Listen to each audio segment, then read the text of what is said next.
Hey everyone, today I'm going to be doing a book review of The Time Machine by H.G. Wells.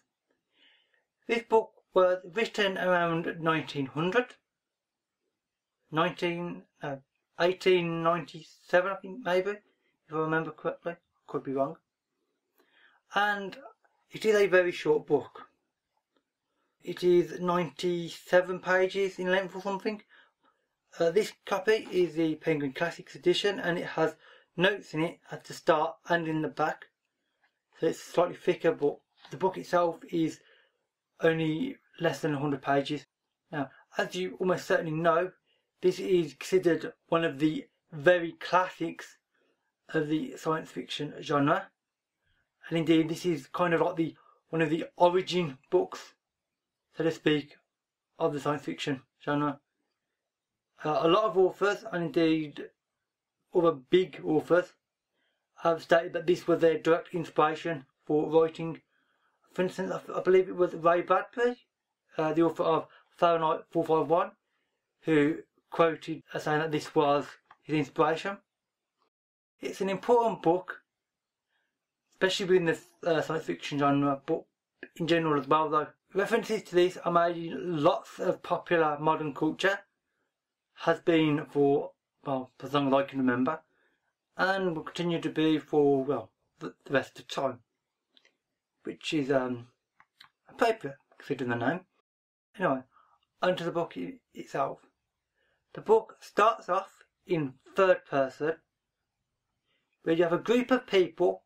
You don't know their names, they're just referred to from their titles, like the medical doctor, or I think one's called the journalist. There could be a lawyer amongst them, that kind of thing. They are sitting there in a room waiting for somebody who you only ever know as the time traveller, unsurprisingly. He comes along and essentially he tells them the story of his adventure into the very far future. And I thought this was quite an interesting thing. I mean, I hadn't encountered this that many times before, but I thought it was very interesting, as it's not him having the adventure directly then and there. He's already back from this adventure, so you know he's okay, but it's a case of how did he manage it, and indeed what happened when he went into the very far future. I mean, millions upon millions of years.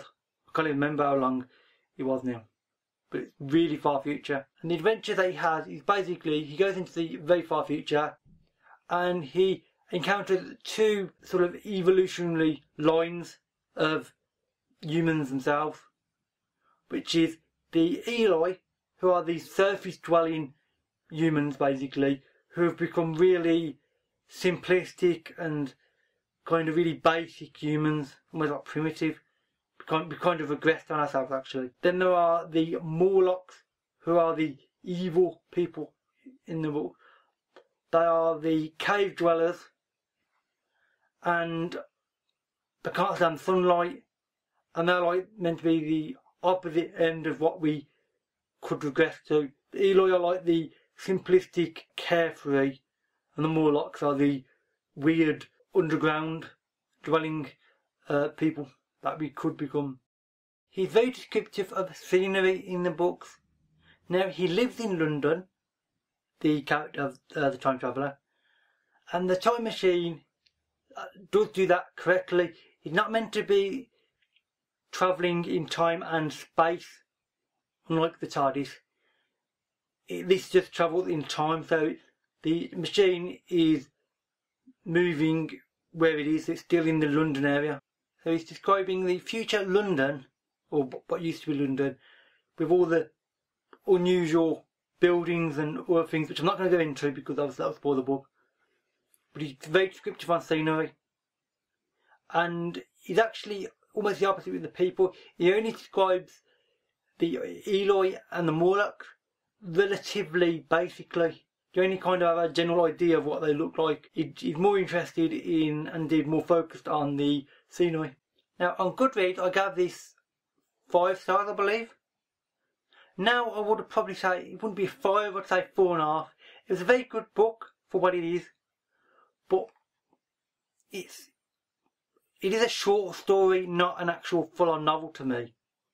It's very brief, and I don't know, it lacks something for my taste due to the fact it's so short. You don't learn as much as what you'd like. You like it to be a little bit longer. I mean, not much. I mean, it's like less than 100 pages.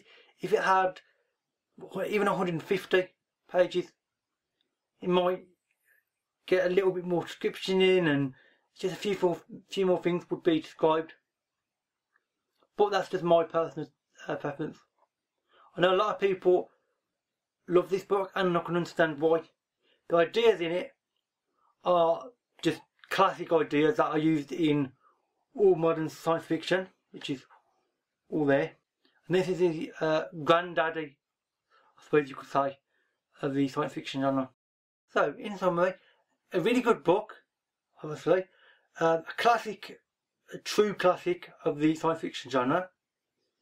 If you'd like to find out where certain ideas come from in other sci-fi and indeed popular culture, then you may want to read this.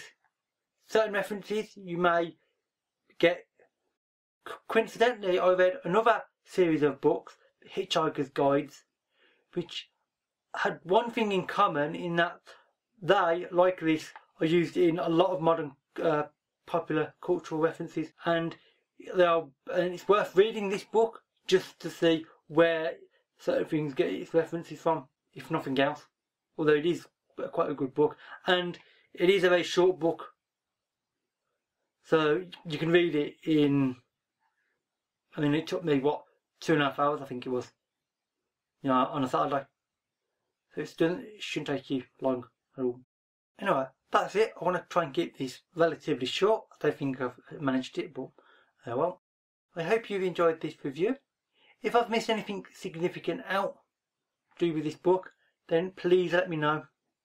I may well have done. I will reread it in time. I may actually reread it next year again, in fact, to see the things that I've missed, which I probably have. There's probably little nuances here and there that I've not picked up on. So that's it for this review. Thank you for watching. I hope you've enjoyed it, and I will see you another day. Bye for now.